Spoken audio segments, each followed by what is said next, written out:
Tsura ng bahay natin. Ang ginagawa mo? Naghuhugas ng plato. Ako na!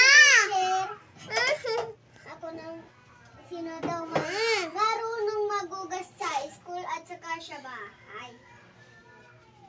Adi, sinagot ko ako. Marunong ka? Oo. Talaga lang? Wow naman. Nakaka-proud naman sa ginawa mo. Salamat ha, naghugas ka ha. Sige.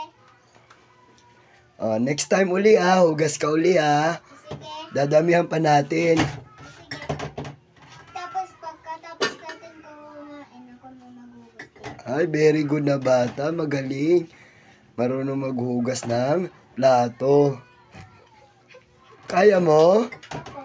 Okay, kala ko sino nag-utos sa'yo na maghugas ka ng plato eh.